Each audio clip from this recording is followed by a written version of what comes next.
Hello and welcome to Let's Talk About It. This is your host, Taylor, and I hope that y'all are having a fantastic week. I will be a little honest today and say that today has been a little bit of a rougher day for me, but that's also okay. Not every day is going to be a fantastic day, and so if you're struggling a little bit today, just know that you're not alone and that I myself struggle with that from time to time as well, but through all of the feelings, I am excited about today's episode and I'm looking forward to sharing this with y'all. I'm chatting today with a wonderful woman named Ashley. She's an orgasm activist and she's been a sex blogger for several years now. She considers herself a sexfluencer, which I fucking love. Like, we need to have more sexfluencers. But she believes that every woman deserves to have an intimate, exciting, and fulfilling sex life, which, like, yeah, come on. Like, we should have everyone on board with this. This should be a no-brainer. But she uses all of her platforms as a safe space to help women feel comfortable discussing sex out loud without shame. She also owns a CBD sexual wellness company called Bedtanicals. And she does some really, really cool things on her Instagram page that I'm excited to hear a little bit more about and to share with y'all. So I'll stop talking now and we can welcome Ashley to this show. So let's talk about it. All right. Welcome, Ashley, to the show. Thank you so much for being here with me today. Thanks for having me, Taylor. Thanks. I'm glad to be here. Yeah. First of all, just you came like so correct to this recording because you've got this tie-dye sexual intellectual t-shirt on. Yes. I have to rep what I do always. Yes, it's amazing. I absolutely love it. I would love for us to kind of start out just a bit about like how you got into being a sex influencer, which I love. Like, no, I've never seen anyone use that phrase before, and I'm like, she's got it. So originally, when I went to college, I have a degree in public health education. That's what my degree is in. So I originally wanted to work at a health department. I wanted to be like a health educator originally, many moons ago. And then when I graduated college, I could not find a job at the time where I was living doing at a health department. All the jobs were taken and, you know, whatever. So I was kind of like forced to kind of do my own thing. And so I started a blog in 2016. And the blog kind of talked about, it was like a lifestyle blog, basically. And then I was talking about sex on it. And then it kind of went from there, talking about sex on the blog to it being a sex blog. Because I like talking about sex. I like keeping people in the know, keeping them aware. Like, I don't really consider myself an educator per se, because I don't feel like, I feel like I do more awareness than education, more entertainment kind of than educating. I mean, it's very, when I watch your stuff on Instagram, I'm like, I'm smiling, I'm laughing. I'm like, yes, thank you. Like, the entertainment piece is definitely there. Yeah. So I want to be able to, like, ultimately the goal is with my Instagram page and my website and anything I do that's under the Sex with Ashley brand is to help women to feel comfortable discussing sex, right? I want people to feel comfortable exploring different things, that feel comfortable talking about their desires, feel comfortable expressing whatever their fantasies are. I want you to feel comfortable. So my goal and my job is to bring awareness to like regular everyday people, because people. You know, they don't really, some people are limited in, you know, in what they know about like the sex world. They kind of just know what's in front of them. You know, you have a partner and you just like have regular missionary sex or like, and that's pretty much all they know. Like, no, it's a whole world out here. Like, let me introduce you to this new world. So that's my job. Yeah. You're like Jasmine on that magic carpet. Just let me show you. Yes. That's my job. Yep. I love that. And one thing I'm always really curious when I talk to people within the sex space who actively and openly discuss this and educate and share things with people, was this something that like you grew up with openness around? Like one question I always get is like, well, how does your family feel about the things you share? And I'm curious for you, like how that has worked for you within your social circle and your family. Like if there's conversations around that, if everyone was just kind of like, yeah, Ashley's grown up talking about all this stuff and this all makes sense, or what? Yes and no. So I'm from the South. So anybody knows anything about people in the South is very, very, rural, and is very conservative, and is very Bible belt. I live in. I'm from North Carolina. I lived in South Carolina for a bit. Okay, all right. So you kind of know how the Carolinas work. So I grew up in a household that was very religious. And so sex was something that was not really talked about outside of, you have sex when you're married, or your sex outside of marriage, saying don't come home with babies. That's pretty much the gist of the sexual conversation that I had growing up. So I think for me, I learned a lot of what I know now. I mean, through trial and error, from like high school, college, early 20s, late 20s. I learned a lot of things I was doing through trial and error. And so when I got into this, I was probably 30 when I started doing Sex with Ashley. And I got a lot of pushback because, again, I'm from the South, in like this small town in the South. And so a lot of people were like, oh, that's interesting. Like, why are you talking about sex, out loud? Like, why are you discussing this on social media? I had, at the time, I was a teacher. I was a middle school teacher. And so I had to come to a crossroads of either, do I keep my teaching job, or do I go off and do I follow this thing that's in my gut to do? Yeah. So I quit teaching. And then I got another job later on. But what kept happening was all the jobs that I were getting, somehow they always found out about Sex with Ashley. And it was always a choice I had to make every time. There was always like, well, we like you, but we don't know if this represents our brand, our company, whatever. And I was always like, okay, well, I totally understand, because I'm not about to stop doing this. And so I eventually got to the point where I was like, you know what? I'm not going to apply for jobs anymore. I'm just going to focus on this thing. And that's what I did. And it was a lot of pushback. My mother, she just now got to the point where she is comfortable talking about it. I'm sure she prefers me doing something totally different. But that's another thing. But yes, I mean, most people now I've been doing it for so long at this rate, most people just kind of know this is what I do. But in the beginning there, it was a battle between, my family, my friends, people that know me, and, career wise, it was this whole mess. Yeah. Well, and I mean, you were pretty persistent in it and sticking with it and saying, this is something I'm passionate about. This is something I really value. It's like, I'm going to stick with it. And it's such a freaking shame that like you have to pick between, a different job and something that you're also passionate about that is also a job. Right. I remember, I don't know if you're, I think I've seen her comment on your stuff, Vanessa of Vagesteem. She did a whole course, on how to just be able to teach sex ed without getting fired.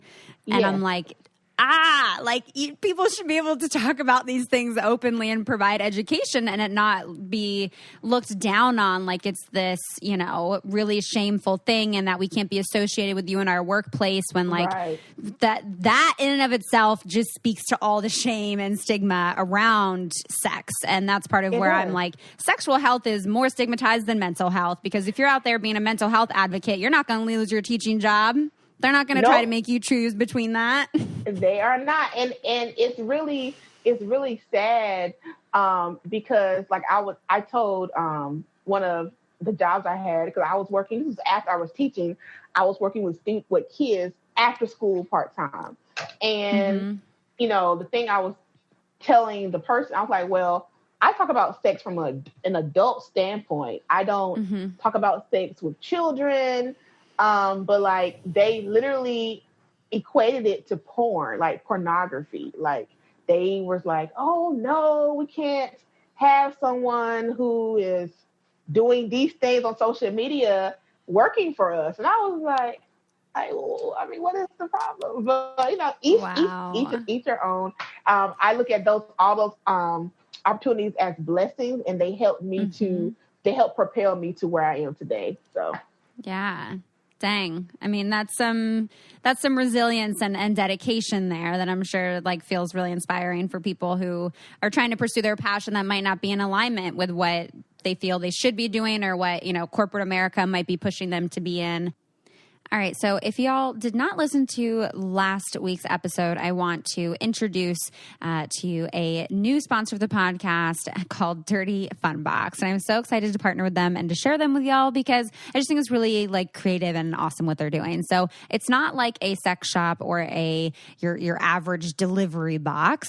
They create these like fun sexual challenges that really focus on helping people explore their sexuality, their desires, kinks, fetishes, cosplay, you name it, all in a very approachable way through these different tiered challenges that are included in each delivery. So if you're having difficulty kind of getting creative and coming up with new things, I definitely recommend checking out Dirty Fun Box. They even have their own Pornhub community and sex education and tips in each box to help kind of, just expand your world. So definitely recommend checking them out. Like I said last week, I got some bondage tape in mind that I've like never experimented with before.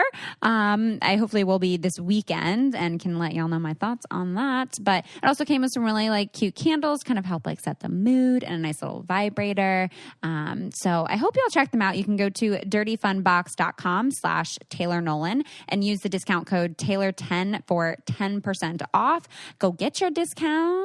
Okay, get that discount. Taylor 10 for 10% off at dirtyfunbox.com/Taylor Nolan.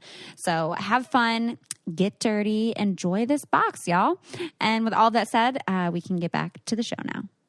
I would love to hear a little bit, if you're comfortable, coming from a religious background. I get a lot of messages from listeners who struggle with, how do I even talk about sex, or how do I even get into a better understanding of this stuff when I have so much shame from how I grew up about what sex is supposed to be for me. I didn't even know that this was a part of like your life experience, so I didn't expect us to talk about this today, but the fact that you grew up, in the South with kind of this religious background, curious if you've had to go through that process of unpacking any shame when it comes to sex, and if so, like what that's looked like for you?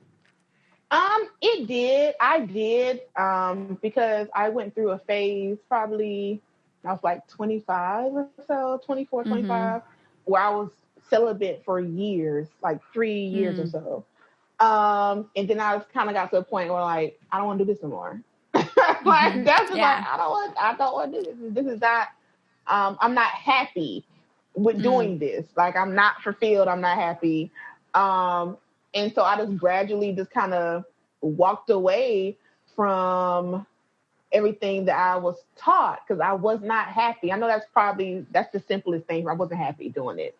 And then I kind of like taught myself and relearned some things, and I realized that sex, people are having sex, it's not something that is abnormal. People are having it. So, and as a woman, I've learned that because we don't talk about it out loud, like we feel like we are, something's wrong with me, or there's no one who has this problem, or no one who's going through the same thing.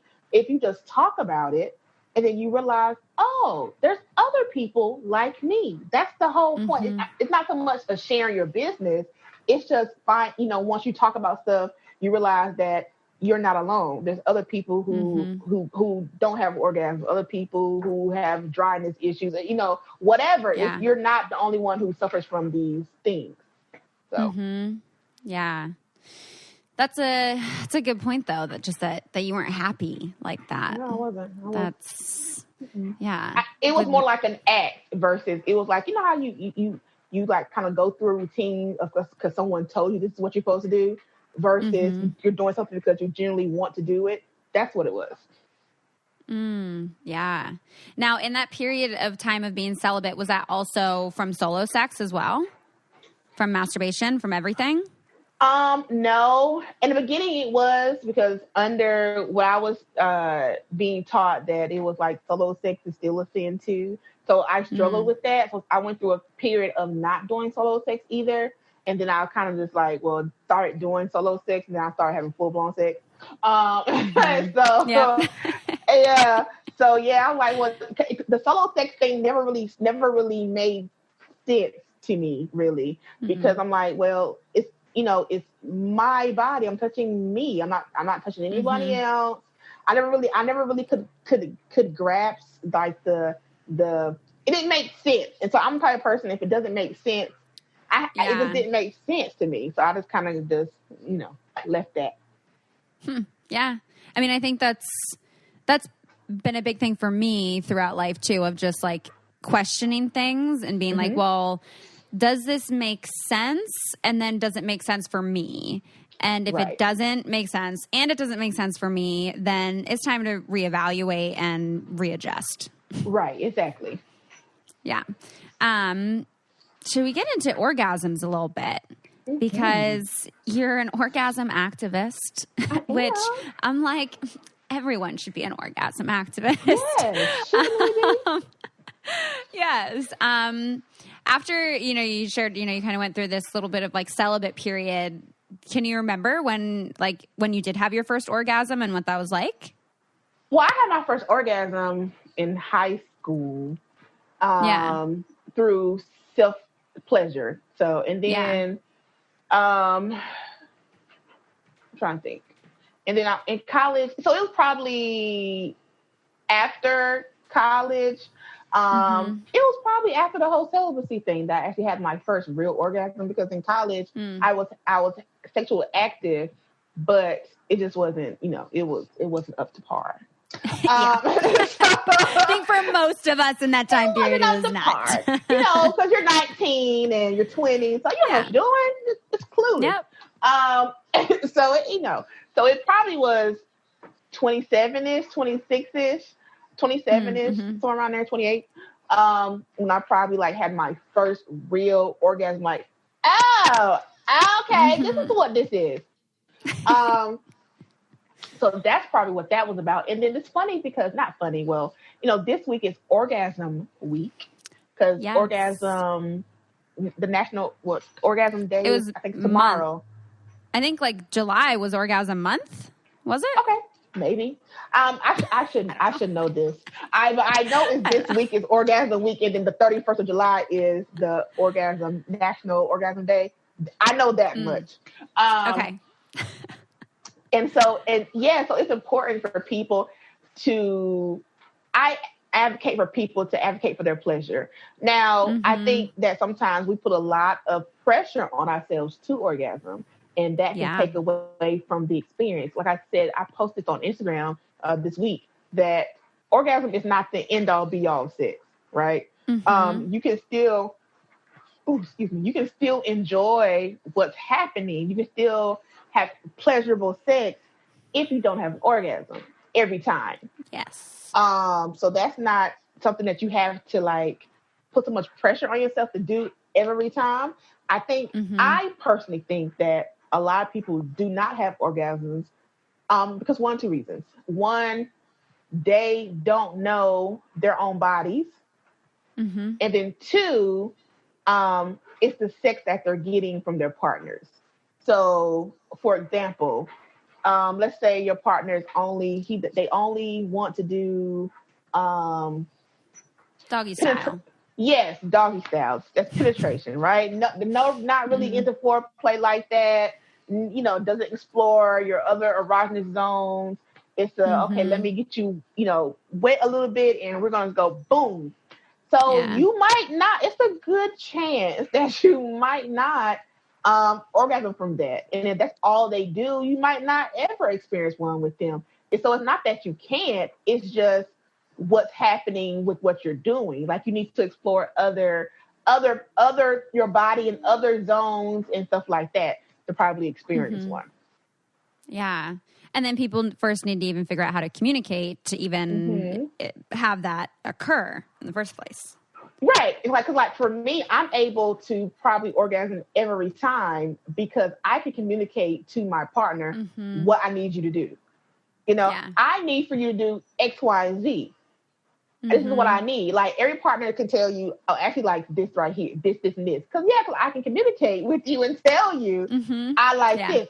I can also tell you what's probably not going to work, but I will try things, but I know for sure 1, 2, and 3 are going to work. So this is what I need you to do. Yeah. Okay. So it's time for a short break here. And you might have heard of Function of Beauty. I had heard of them and had never really tried them and honestly didn't understand. I was like, why is everyone hyping this thing up? And I went online, I took this little quiz, and really actually appreciated like the questions that they were asking me in this quiz and that they were very honest about their ingredients and that they were ingredients that were like specifically like clean and organic and that really fit my style and felt like it was, quote, on brand for me, and was really honestly very happy and surprised by this. You can like specify your fragrance. The one I got like a lavender, and I could customize it too. So on the bottle, they're all formula to order, each bottle, and I put on mine Curl Queen because I was like, you know what? I want to feel more empowered with my curls. So I labeled my bottle Curl Queen.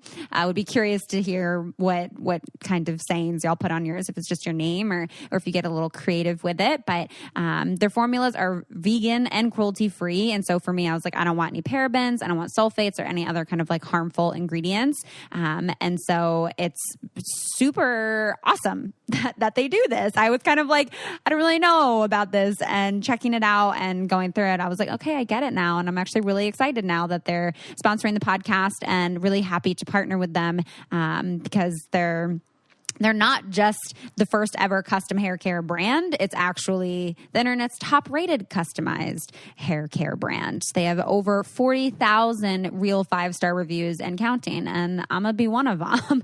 So if you were like me, I'm kind of like, I don't know about this. Really, what are you waiting for? Because I wish I had done this way earlier now.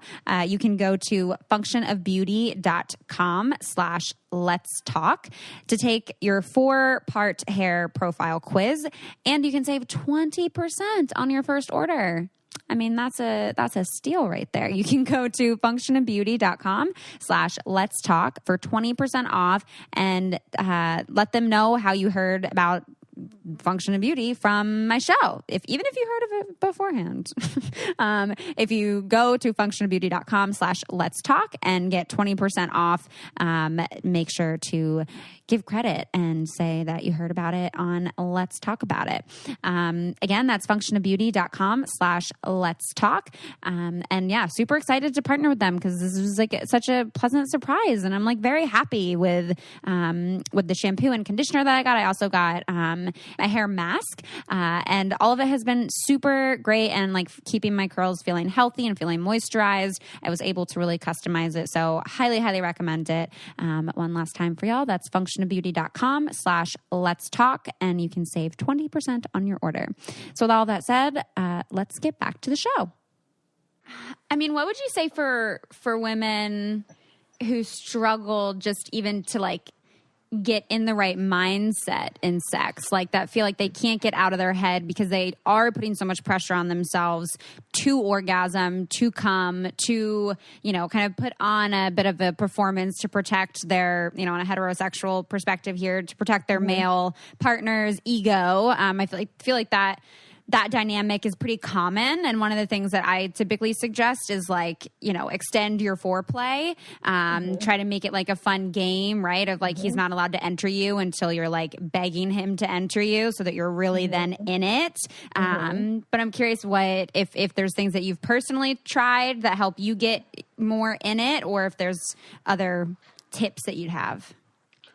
So there are things that I've tried. I don't know. I don't know if okay. So I'm just gonna say it. So like, I explored cannabis. So that's the thing that works. Yeah. Totally fine. Okay. So yes. Talk about your company. You have Botanicals. Yes.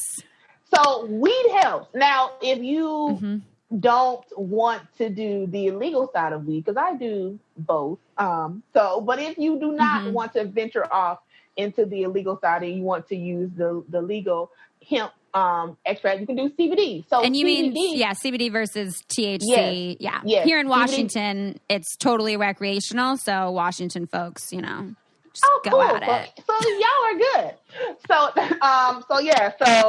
THC is CBD. So THC and CBD are very good products to use if you can't get out of your head, because you're just like hella relaxed and you're just there, and it just intensifies the sensations and every little touch. It's just the bomb.com. Okay. So there's that.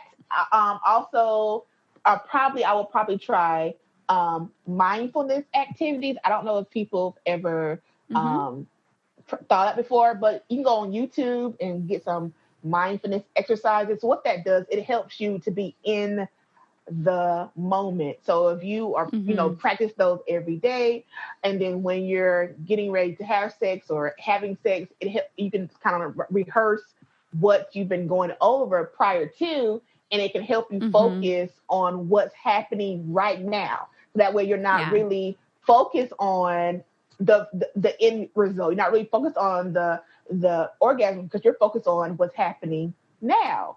So, and I know some people use alcohol to relax. Alcohol for me makes me sleepy, so that's not something that I want to use, because I'll be knocked out. But not the kind of sex you want to be having. No, but CBD, cannabis, and probably mindfulness are probably my top two things for people to do. Yeah. And where can people kind of find your company too, where you have different cannabis products that can help with that? So it's called, a company is called Botanicals. So we're getting ready to do a relaunch because we're changing some things around. So Botanicals is a boutique, a CBD boutique that features products that help you in the bedroom. So we feature products for intimacy and products that help you to sleep, bedroom CBD products. So right now we're going to have a sale, because after August, all the products on there will be discontinued and we'll have new products. So we're doing a whole new relaunch and revamp. Revamp. There we go. I couldn't think of the word. Doing a whole new revamp of Botanicals. But so it'll still be CBD products for the bedroom. There was people changing to sex or sleep. But amazing. Awesome. Yeah, we'll put that in the episode notes so people can check that out. Cool. I want to just talk a little bit about part of what you do on your Instagram. That's kind of how I found you, and I've been following you on there for a while. And just first of all, part of it I just get such a kick out of, and I'm just like, this is fucking fantastic. And then the other parts of it, I'm like, I'm learning shit, and I'm like, oh, that's real helpful. So you do like movie recaps sometimes, and then you do like Taboo Tuesday, where you talk about like taboo sex stuff on Tuesdays, and then on Wednesdays you do like weird sex Wednesdays. Can you talk a little bit about just like how that started, and like if there's a favorite one of either of those that you've done? So the truth is, I started those because I needed content. Like, you have to come up with a weekly content. For real. Oh, yeah. I feel it. I feel it. I started doing, like, Talk About It Tuesdays. Like, every Tuesday we would, like, talk about that. And I was like, I can't do this every week, guys. So, I had to figure out, like, what can I do every week to keep people engaged? Because I like video content. I'm a person, I feel like, that people engage with me verbally, and I can communicate better verbally than I do written, which is really interesting for someone who is a quote unquote blogger, right? So that's why I'm like, I can't be a blogger. That's why I got to be a like podcast host. I'm like, I got to talk things through. I can't be writing this shit out. I'm a natural talker, so I guess it would be blogger, whatever. I do better over conversations than written word. So I was like, well, what can I do here that'll keep people like engaged and we can talk? So I came up with Taboo Tuesday first, and that just will talk about sex and then other people's problems. Every Tuesday, talk about just some kind of taboo, some kind of taboo something that it's just basically sex talk. That's all that is. And then on Wednesday, I got Weird Sex Wednesday because I was reading this article like months ago, and it was like really weird sex things. I'm like, we should talk about this on Wednesday. And so I did, and I kind of kept it going. So Wednesday, we talk about, stuff that people normally probably didn't know pertains to sex, things that people may classify as weird. So that's what we do on those two things. And I like both of them. I look forward to Weird Sex Wednesday because I have to actually go find the stuff. Like, okay, I have to like search for it. Taboo Tuesday, I just talk. I don't really have to plan for that. I kind of just start. Sometimes I might do it on a Sunday and just post it on Tuesday, but I just pick a topic, it comes to my head and I just talk, and there it is. It's no work for Taboo Tuesday. It's just I just talk about sex topics. But I look forward to Weird Sex Wednesday. I have to go and find things. I'm like, oh shoot, this is interesting. People are really doing that. Like the one with the last week that was about the washer machine sex toy. Like somebody went and invented a whole wash machine type toy that you put on. You get on like a saddle, like a horse, and you ride it. I'm telling you, it's just interesting. Like the things people come up with. Again, this is where the world of sex, it is a whole new big world. There's so many things out there. So many things. And actually it's going to help you to discover those things. And so I think also why people like my page is because I try to introduce these things without judgment for the most part. I try to tell people, okay, this is, it might not be my thing, but hey, it could be your thing. And that's totally okay if it's your thing. A couple of months ago, I had an interview with the man who was an adult diaper baby, right? And it was a very interesting interview, very cool. And I learned some things. I'm not going to go wear a diaper today or tomorrow or ever, but it was nice to, learn more about someone else's thing. So that's pretty much what Weird Sex Wednesday is about. It's just about introducing, people to different things that they might not normally have heard of. That's all. Has there been one that you can think of off the top of your head that like sticks out the most as like the weirdest thing that you found that you were like, wow, I would have never thought of this. I am so surprised that this is a thing and can't believe I found this. If there's anything that sticks out to you. The one about a couple, but the one about the people who are sexually aroused, the homeless people, that was a new one. I didn't think that was a thing. Wow. That was like, oh, like how does this work? I don't know. I'm just like, so what is it? I think it's hobo something. I can't think, but the hobo part is what stuck out to me. Like, so it's like people who are sexually aroused by homelessness. Like maybe people who feel like they get turned on by caring and like helping other people, that like they get turned on at like someone needing help, or like the possible like uncleanliness at time. I don't know. We're gonna go with what your first thought. We're gonna go with that one because in my mind, I'm thinking you're turned on by people who are outside and having bathed in days and begging for food. Like that's what I envision. But I'm gonna go with what you said. They're turned on by caring for people. That's it. Taylor, that's it. That has to be it. You're right. That is it. I'm trying to like psychoanalyze these people of like, what is drawing them to this? Yeah, because it can't be you turned on by people outside of sleeping bags. That can't be it. I mean, it could be like the uncleanliness thing, you know? I mean, that could certainly be a thing. If people are turned on by people pooping on them, anything's possible. 2 Girls, 1 Cup. That's a throwback. 2 Girls, 1 Cup. Do you remember that? I don't. What is that? Oh, girl. Okay, this was like back in middle school for me. That 2 Girls, 1 Cup became this huge, like, viral video thing. It was, I mean, I'm going to try to talk about this with openness, but it, like, try to not throw up when you watch this. It's 2 girls that go back and forth, like, shitting in a cup and, like, feeding it to each other. And then, like, shit, like, it, they're, like, naked, and then they're, like, rubbing poop on each other. I am going to look that up.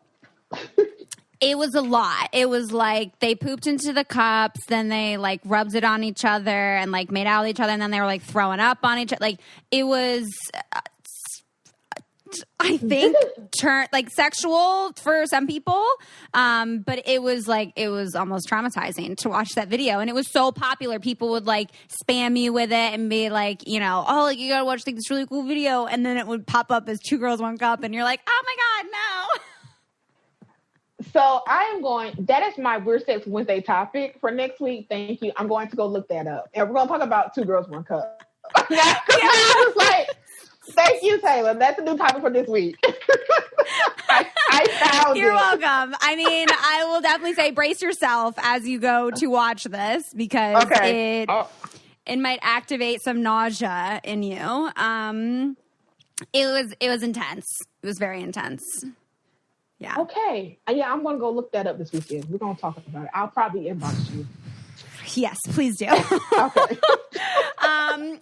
2 Girls, 1 Cup aside, sorry for anyone listening that this feels triggering to back in the day when you watched this. Oh my goodness, I have to get that out of my head. But I want to chat a little bit about orgasm some more because as you said, it is orgasm celebration, specific, whatever. I can never keep track. There's so many like months and days of things, and I'm like, orgasms should just be an everyday thing.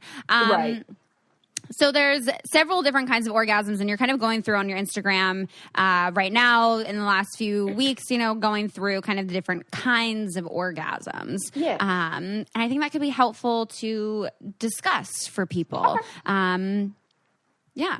So, yes, there are different types of orgasm, and I don't think people know that. I think people just know the maybe clitoral and then G-spot. I think that's like most of the ones that people know. So we have those two. And most people know what those are.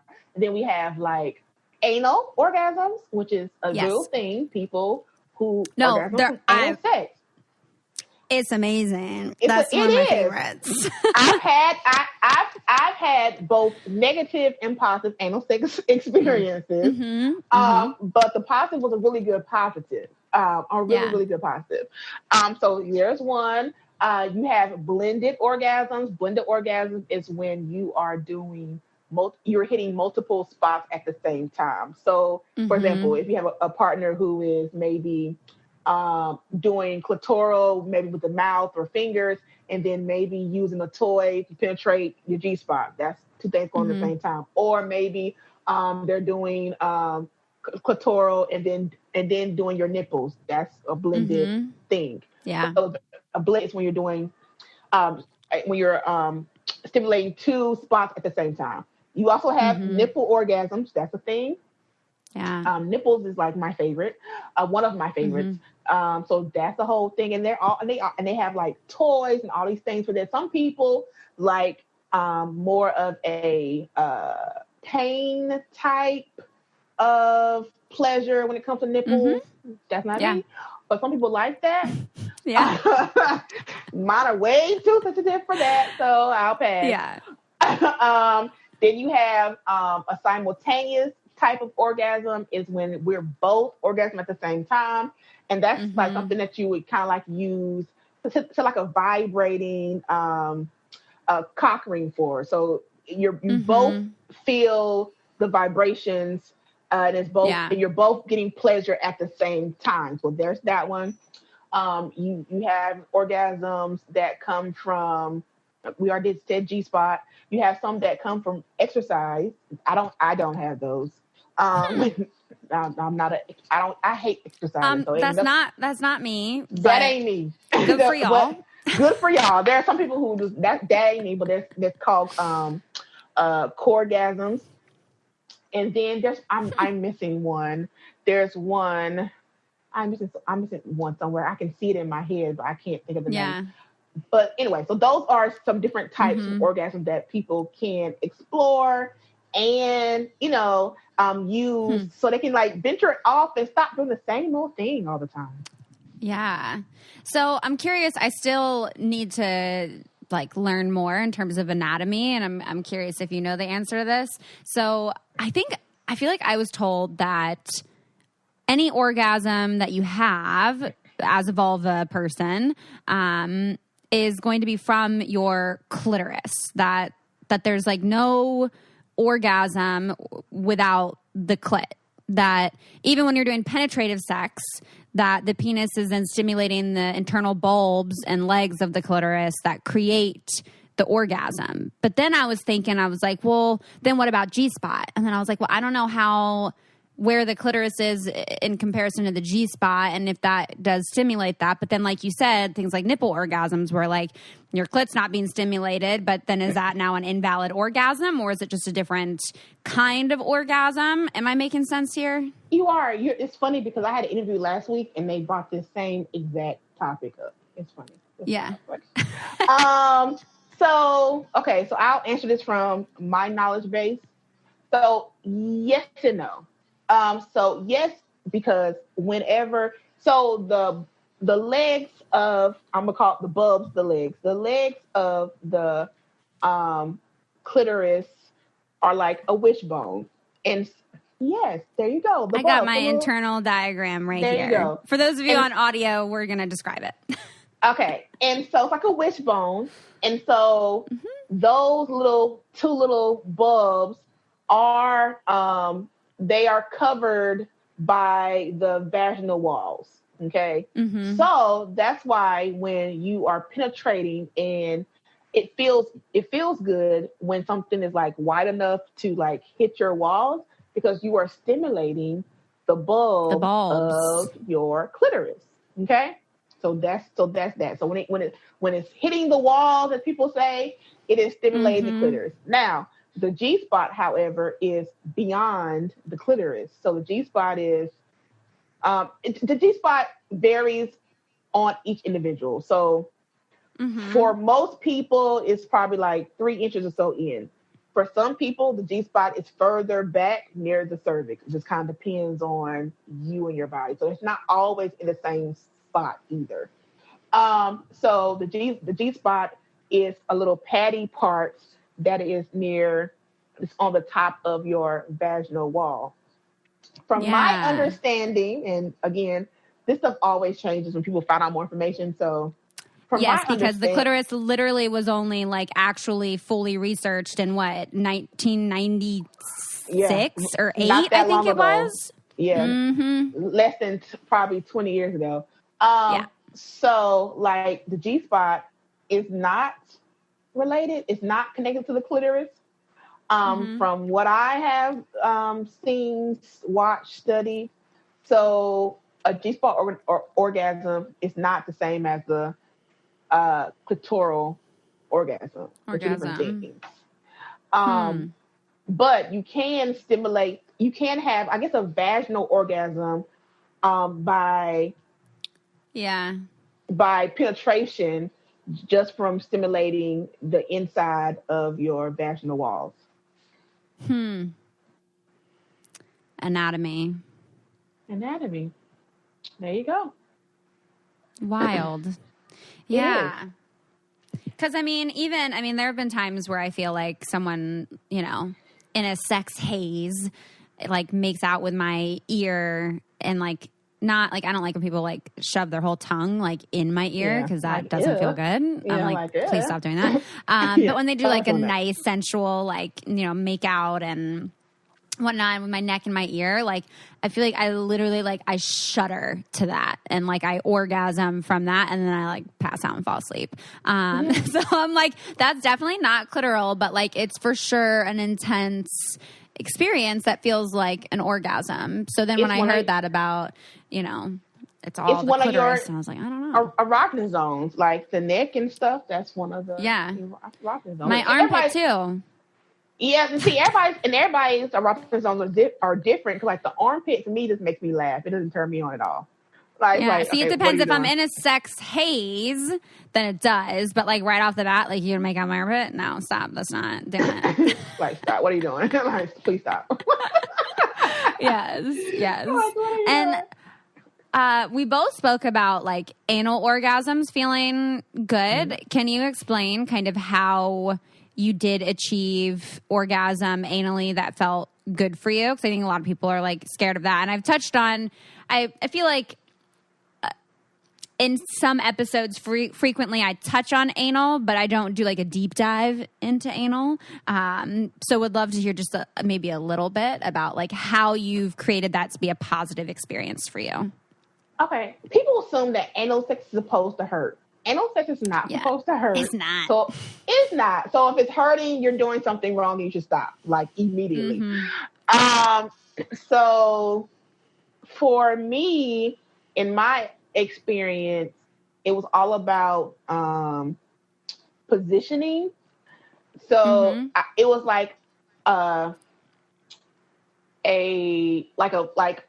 doggy style, but like a laying down doggy style, if that makes sense. I don't know what the position is called. Yeah, so laying on your stomach and then they're on top of you. Yeah. Yes. I don't know what that position is called. It's not called laying down doggy style, but that's it.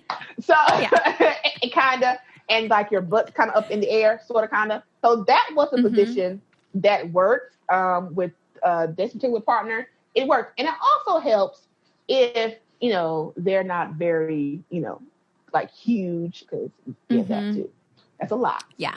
I think about like the biggest poops I've taken, and I'm like, is his penis bigger than the biggest poop I've taken? And if so, then I'm going to really need to make sure to relax my sphincter muscles and use lots of lube and go very slow.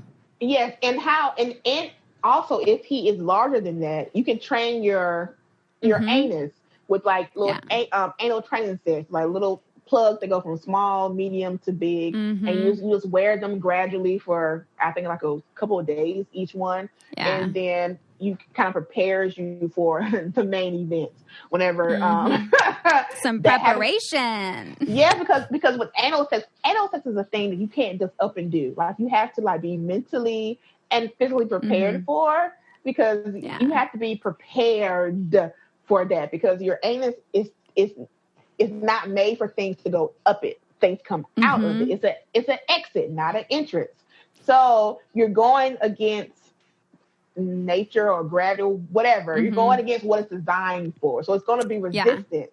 So you have to be prepared and relaxed. Also, what has helped me too is using anal beads. Anal beads are like really dope. I like them because it gets you used to like the sensation of something up your ass. And they're not that big either. But you can try that a little bit, and then you kind of gradually do a butt plug. Then you can gradually go up there to a penis. Or whatever. I've never tried anal beads because when I look at them, I feel like pulling them out would feel like I'm having a bunch of little rabbit deer poops. It's great. You should really try it. Yeah. It's great. Yeah. I thought that too until I tried it. I was like, the going in part was kind of like, but the coming out part You should try it. It's really nice. Huh. Okay. Yeah, I don't have any, so I've never like tried it, but I could definitely get some and try it out. So I have 2 different butt plugs. One vibrates, one doesn't. And I got one because I was like, oh, like I'm going to wear it and like surprise my boyfriend like at the end of the night, like after we're out. When he gets home, he'll see that I've been wearing it all night. He'll be really excited, whatever, that I'm ready to go. But I kept treating it in my head like this is going to be a really special thing for like when we have a really great night, and this was like not the happiest relationship. And then I never felt like he was deserving of it, so it never happened. Because I was like, you're not. Okay. But now, so I never even got to try it with that partner, but now I do have a vibrating one, Ditto from WeVibe. And I really enjoy it when it's a penis. And since I've been solo during COVID, I'm like, I got in. I'm like, oh, I should try it solo. But I haven't felt, I don't know. It's such a different thing to be like by yourself and experience anal. And I don't know if that's something that you do or that like you do with the beads or if that's always partnered for you. Yeah, anal sex is always partnered. I've never tried anal with by myself. Yeah. Yeah, so now I'm like, I gotta wait till I got my partner to put the butt plug in. Yeah, I just feel like I need somebody there in case something goes wrong to pull something out. Like I need support. Well, hopefully it's got the flared base and you're all yeah. good. Yeah, well, I'm just saying, I just need someone there watching just to make sure that everything's okay back there. just some emotional and mental support, Right. So no. I feel that.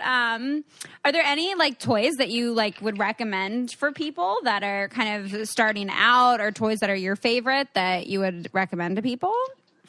So anybody who knows me, who's been following Instagram, knows I like 2 toys. Okay, the wands that I talk about all the time. And a bullet. So the wand and the bullet are probably, now the wand is very intimidating to people because I have the original white giant wand. It's about big as my head. So that it can be a little intimidating, but wands now, they have other people make them versus the wand company. But they have smaller ones. They come colorful and all that stuff. So there's different sizes of wands. So you don't have to get the big, huge one. And the reason why I like wands is because like wand is probably like the only toy you will ever need ever. If you are a direct, a direct clitoral stimulation type chick, that's me. Because it gets the job done. All right. It gets it done. Like there's no like guessing if it's gonna work. Oh, it works, and it doesn't take all day either. So there's that. So if you want for sure to get the job done, because some toys, like we buy toys and all this stuff, and we be excited about it, and we spent however many dollars, and we get home, it's like this sucks, and you just like, dang, I wasted my money. A wand, it's a sure bet every time.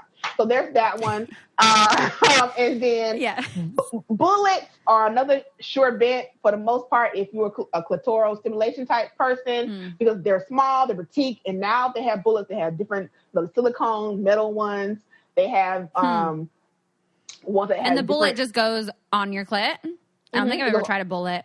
It goes on your clit. And the bullet, I tell people, if you're new to sex toys, the bullet is probably the best toy to try because it's like, it's a sex toys for dummies. I don't want to say that, but it's like very easy to use, turn on, and you place it where it feels good, and you turn the next speed or pulse it. It's very simple to use. It's not intimidating because they're small.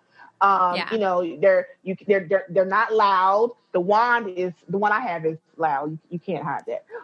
But they're not loud. They're boutique. They're discreet. You can actually hide it in your purse or whatever. Anyway, so I tell people, if you're new to sex toys, a bullet is probably your best bet as to explore for the first time. I would use a bullet. Yeah. I think I'm pretty sure I have a bullet, but I haven't used it because I felt like it feels similar to the other things. And I don't know. I guess I probably am underestimating it. And I don't use bullets anymore because I've graduated from a bullet. Yeah. But I use bullets on my partner. So like I use a bullet on him, like around his scrotum, really? I do. Yes. Huh. So around his like perineum, all that area, I use a bullet, and it works. It's great. So yeah, that's a good tip right there. it is. It is. Yeah, like my wand is quiet. It's the one from We Vibe. I like that it has like a long handle thing because then I don't have to like do as much work. I feel like I have more control over it. And you can do your back.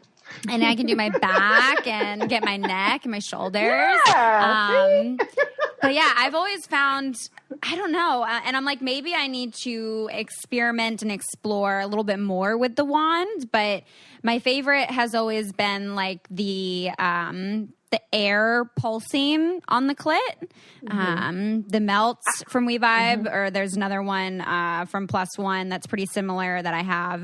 Like the womanizer, all those. Yeah, basically like a womanizer, but I've never used the actual womanizer, but it's like that. Yeah. Those are I've very always found popular. Yeah. Yeah. The air like arousing sensation, I feel like gets my clit a little bit more than the wand does, but I don't know. I'm like, maybe I'm not. I try to do like the rock and roll method, you know, where I'm like moving my pelvis into the wand and getting it working. The Betty Dodson. Betty Dodson, yes. Technique. So the air pulsating ones, those are like all the rave, and people love those. I'm not a fan of those, but because they're not intense enough. I need. They're not. they are not intense enough. Although I did get a toy in the mail this week that I'll be talking about tomorrow. That is a robotic clit stimulator, pulsator one. It's from Laura DiCarlo. It's their Baki little one. So out of all the ones I've tried, that's the favorite so far, and I've tried a lot of them. So, are they somewhat new? They're newish. Yeah, probably like the last couple of years.